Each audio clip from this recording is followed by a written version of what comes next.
Hello friends, my name is Shayla and today I am here to wrap up the reading month of November for you. Today is November 30th and I know I'm not going to complete any other reads today, so let's just go ahead and dive right in. So I've got 2 digital reads from my Kindle that I've read since we last chatted. The first one is Not the Girl You Marry by Andy Christopher, I want to say. I don't remember the author's name exactly. But this is a gender-bent How to Lose a Guy in 10 Days. I, in particular, did not love this particular book. For me, with the gender roles being reversed, it didn't work nearly as well for me. And, you know, you don't have Matthew McConaughey and Kate Hudson as characters. You have very different people, and it just didn't sit quite right with me. There was some good representation and other things going on in the novel, but outside of that, I didn't really feel like it offered too much. So I'm sorry to say that I didn't like this one. I really wanted to, and I was really genuinely excited about it.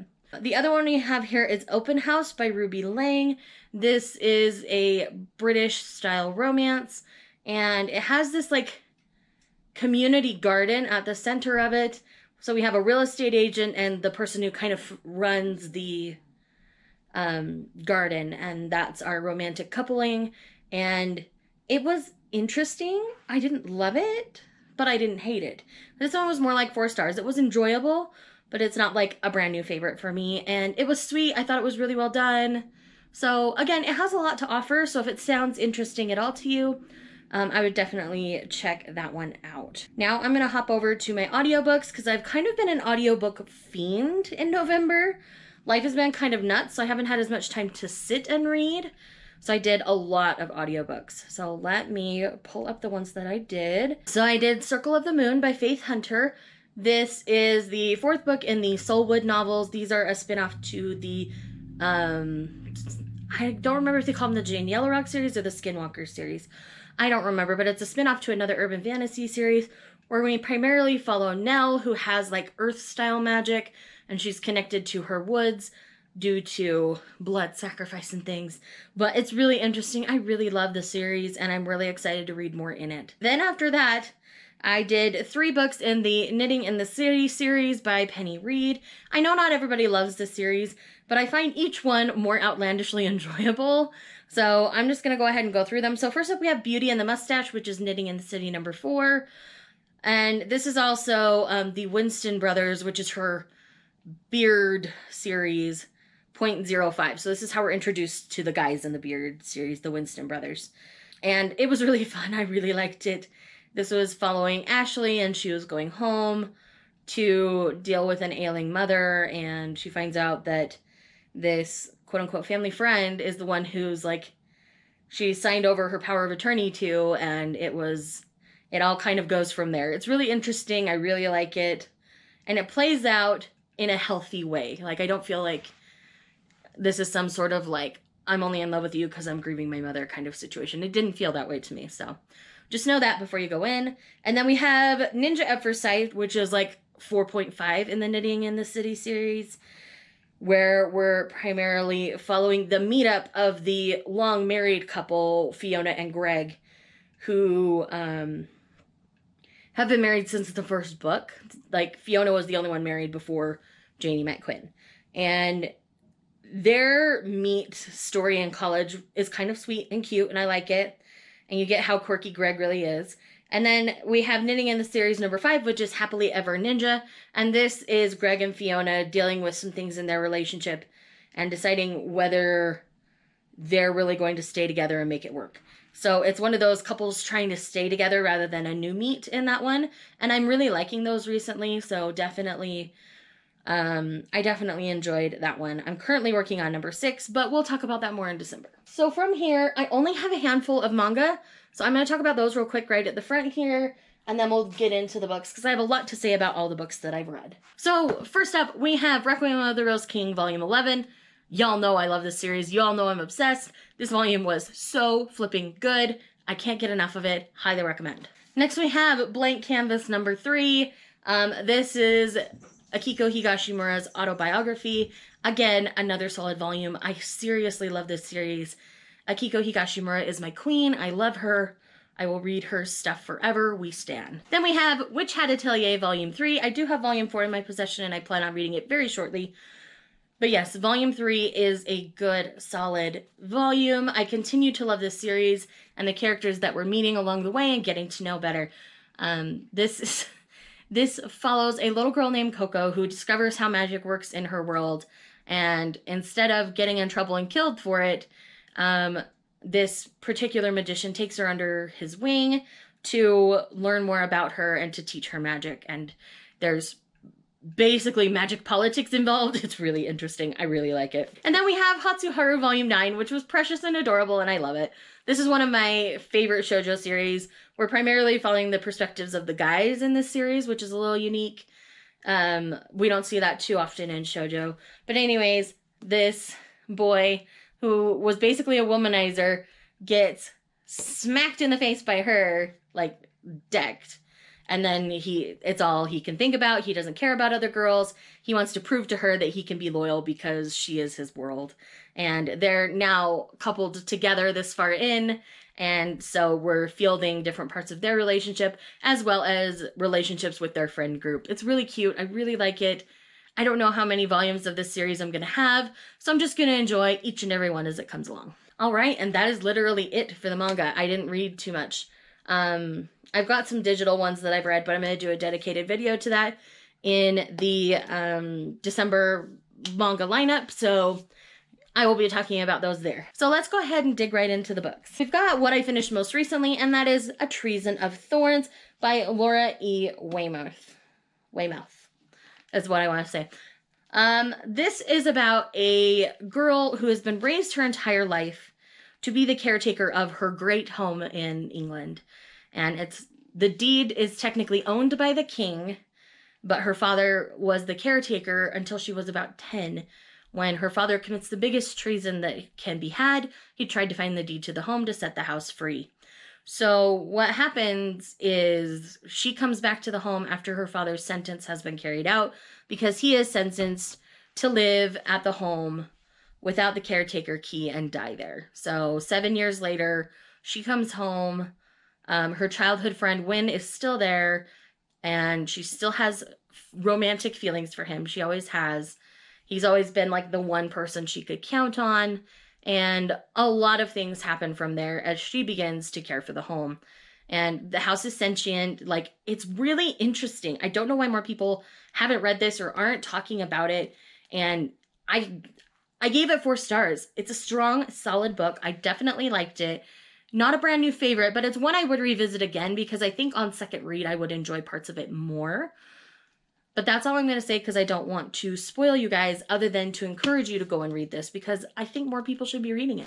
Next, we have an unpopular opinion here. Well, maybe it's not so unpopular now, but upon starting to read this, it felt very unpopular. But I read Gideon the Ninth by Tamsin Muir, and I ended up giving this one 2 stars. I never felt connected to the characters. I was bored to tears. The writing felt a little bit pretentious to me, and that seems to always put me off to books. It's a writing thing. I mean, you know, I just felt like I didn't need a whole page dedicated to a staircase. So I will not be continuing on in this series. I am going to throw this in my recent unhaul because I haven't done that quite yet.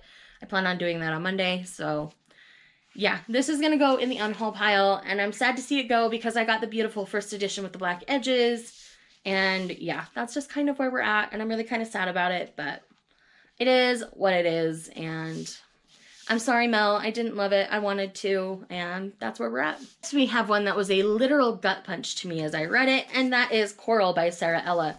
Now, Sarah Ella has another series, her Unbreakable series, which I have not read. So this is my first dabble in Sarah Ella's writing, and this is a siren tale. It does have notes of The Little Mermaid in it, and I loved this.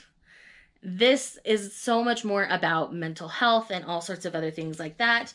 And another thing that I will applaud forever and encourage all books to do is that right here in the front of the book, there is a trigger warnings page. I think more publishers need to be doing this. So the triggers in this one are suicide, self-harm, emotional abuse, anxiety, depression, eating disorders, PTSD, and unwanted advances. So clearly this is a very hard-hitting book, and I honestly, it was such a journey to read this book. I gave it 4 or 4.5 stars. I don't remember, but it is solid. It is really good. It's not quite a new favorite. It's a little, it deals with too much of the dark for me to love it and give it 5 stars. But I definitely understand why this book was written. This book is powerful. It can save lives. It is so good. Highly recommend. And I forgot to mention Treason of Thorns and Gideon the Ninth. I did buddy read with Lindsay over at Lindsay Tutt. We also buddy read Song of the Crimson Flower by Julie C. Dow this month. And this one we both really enjoyed. This one is, I believe it's based on on some Asian folklore. But this is so great. I kind of don't want to tell you too much about it because it's so short. Other than it does have romantic elements to it, and it's like a fairy tale where there's a curse and some things like that. It's so well done. I really loved it, and Bao is like my precious little cinnamon roll, and I just want all that is good in the world for him.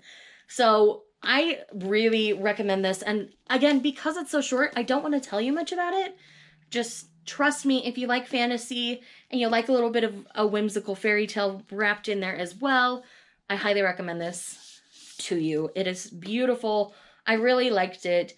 And it does have some political maneuvering as well. And I do believe this ties into her Forest of a Thousand Lanterns series, which I have not read. It stands okay on its own, but I do believe it ties into that. Like, you'll see some of the same characters. So I do plan to go and read that series to see how much it actually ties together. So next we have the last buddy read with Lindsay that I've done this month. We buddy read quite a bit this month. We had a couple shorter ones, so we were able to do quite a bit.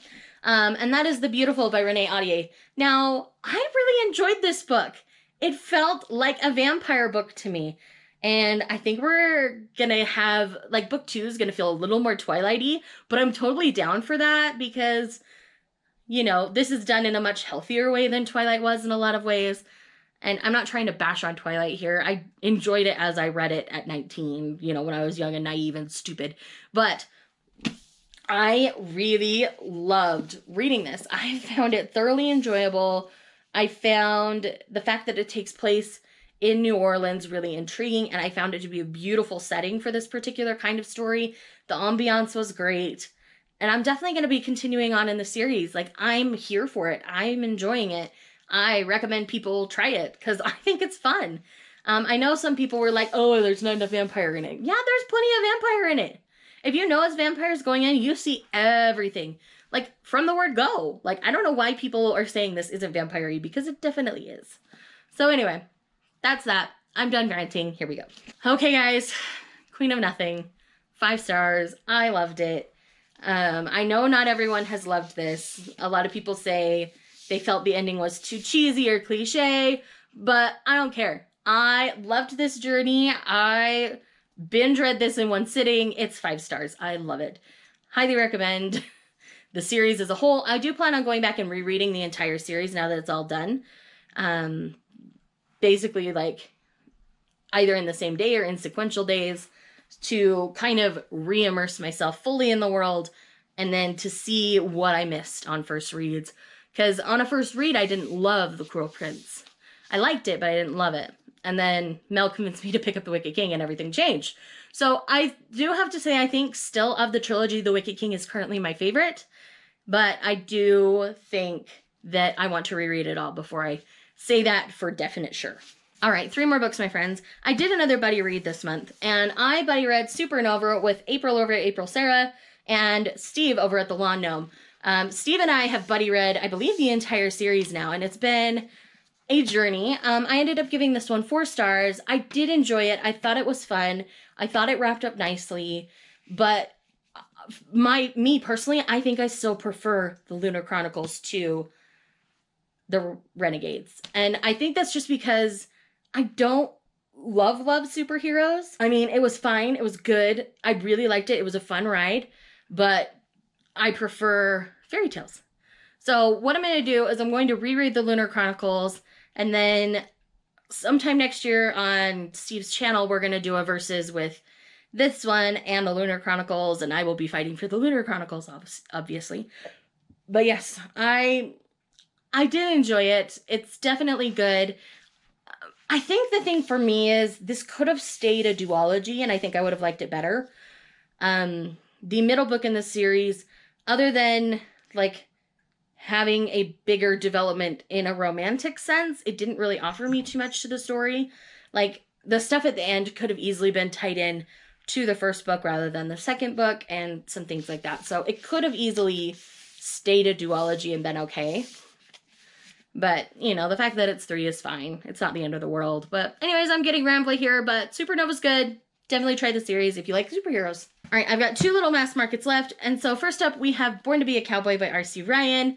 In this one, we're dealing with Finn, who is a lawyer and investigator in his small town, and a woman named Jessie who shows up in his office, worried about her great aunt who supposedly got married and went on a honeymoon and was gone far longer than she ever thought she'd be because she's never left her ranch for that long.